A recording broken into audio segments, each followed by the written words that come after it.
رسولہ الکریم اما بعد، آج کی ہماری اس نشست کے اندر نماز تسبیح کی فضیلت اور اس کے پڑھنے کا صحیح طریقہ جو ہے وہ بتایا جائے گا۔ ہمارے بہت سے دوستوں نے سوال کیا ہے کہ نماز تسبیح کے پڑھنے کا صحیح طریقہ جو ہے وہ کیا ہے۔ تو سب سے پہلے اس کی فضیلت امام الانبیاء حضرت محمد الرسول اللہ صلی اللہ تعالی علیہ وسلم نے یہ نماز اپنے چچا حضرت عباس رضی اللہ تعالی عنہ کو سکھائی تھی، اور فرمایا تھا کہ اس نماز کی برکت سے تمہارے اگلے پچھلے نئے پرانے چھوٹے بڑے سب گناہ جو ہیں وہ معاف ہو جائیں گے، اور فرمایا تھا اگر ہو سکے تو ہر روز ایک دفعہ یہ نماز پڑھ لیا کرو، اگر ہر روز نہ ہو سکے تو ہفتے میں ایک دن پڑھ لو، اگر یہ بھی نہ ہو سکے تو مہینے میں ایک دفعہ پڑھ لو، اگر یہ بھی نہ ہو سکے تو سال میں ایک دفعہ پڑھ لیا کرو، اور اگر یہ بھی نہ ہو سکے تو پوری عمر میں ایک دفعہ یہ نماز ضرور پڑھ لو۔ اور اس کا صحیح طریقہ کار جو ہے نماز پڑھنے کا، آپ نے اچھی طرح وضو کرنا ہے۔ وضو کرنے کے بعد آپ نے دل میں نیت کرنی ہے 4 رکعت نماز تسبیح یا 4 رکعت صلاۃ التسبیح، نیت کر کے ہاتھ باندھ لینے ہیں۔ سبحانک اللہم و بحمدک و تبارک اسمک و تعالی جدک و لا الہ غیرک، یہاں تک پڑھ کر آپ نے 15 دفعہ یہ کلمہ پڑھنا ہے، سبحان اللہ والحمد للہ ولا الہ الا اللہ واللہ اکبر۔ 15 دفعہ پڑھنے کے بعد پھر اعوذ باللہ، بسم اللہ اور سورہ فاتحہ اور ساتھ سورت ملانی ہے۔ سورت پڑھنے کے بعد آپ نے پھر یہی کلمہ 10 مرتبہ پڑھنا ہے، سبحان اللہ والحمد للہ ولا الہ الا اللہ واللہ اکبر۔ یہاں تک پڑھنے کے بعد رکوع میں چلے جانا ہے۔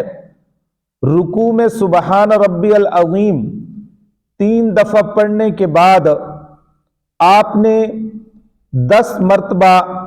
یہی کلمہ سبحان اللہ والحمد للہ ولا الہ الا اللہ واللہ اکبر پڑھنا ہے۔ پھر سمع اللہ لمن حمدہ ربنا لک الحمد کہنے کے بعد پھر 10 مرتبہ یہی کلمہ سبحان اللہ والحمد للہ ولا الہ الا اللہ واللہ اکبر پڑھنا ہے۔ پھر سجدے میں چلے جانا ہے اور سبحان ربی الاعلی 3 دفعہ پڑھنے کے بعد آپ نے 10 مرتبہ پھر یہی کلمہ پڑھنا ہے،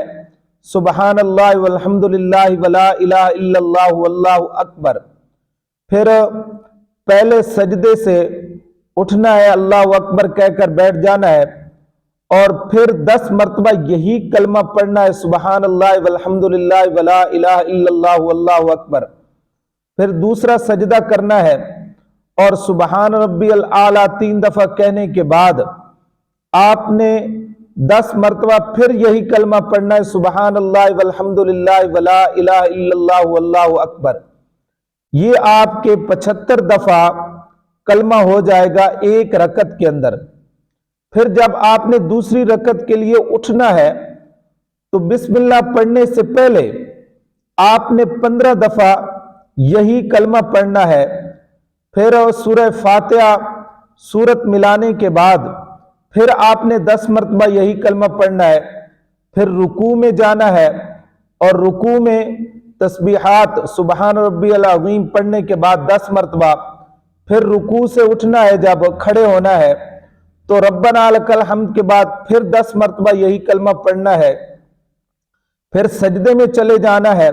اور سجدے کے اندر تسبیحات کے بعد سبحان ربی الاعلیٰ کے بعد 10 مرتبہ، پھر جب پہلا سجدہ کر کے آپ نے اللہ اکبر کہنا ہے تو 10 مرتبہ پھر یہی کلمہ پڑھنا ہے، پھر دوسرے سجدے میں تسبیحات سبحان ربی الاعلیٰ کے بعد آپ نے 10 مرتبہ پڑھنا ہے، پھر اللہ اکبر کہہ کر التحیات کے لیے بیٹھ جانا ہے اور تشہد وغیرہ پڑھ کر پھر آپ نے جب تیسری رکعت کے لیے کھڑا ہونا ہے تو اس تیسری رکعت میں ابتدا کے اندر سورہ فاتحہ بسم اللہ اور سورت ملانے سے پہلے آپ نے 15 مرتبہ یہی کلمہ پڑھنا ہے، پھر سورت ملانے کے بعد 10 دفعہ، پھر رکوع میں 10 دفعہ، پھر پہلے سجدے میں تسبیحات کے بعد 10 دفعہ، پھر جلسہ جو آپ نے بیٹھنا ہے پہلے سجدے کے بعد اس میں 10 مرتبہ، اور پھر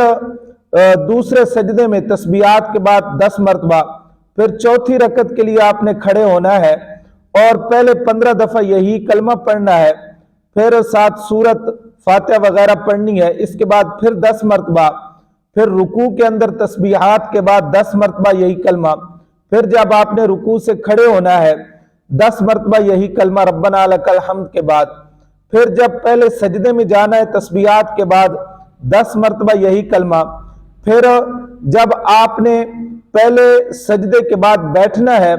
تو پھر 10 مرتبہ یہی کلمہ، پھر دوسرا سجدہ تسبیحات سبحان ربی الاعلیٰ کے بعد 10 مرتبہ آپ نے یہی کلمہ پڑھنا ہے، اور پھر آپ نے دوسرے سجدے سے اللہ اکبر کہہ کر بیٹھ جانا ہے، تشہد وغیرہ پڑھ کر سلام پھیر دینا ہے۔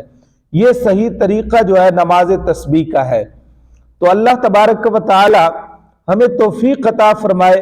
امام الانبیاء صلی اللہ تعالی علیہ وسلم کے نقش قدم پر چلنے کی، اور ہمیں نماز کو معمول بنانے کی توفیق عطا فرمائے۔ وما علینا الا البلاغ المبین۔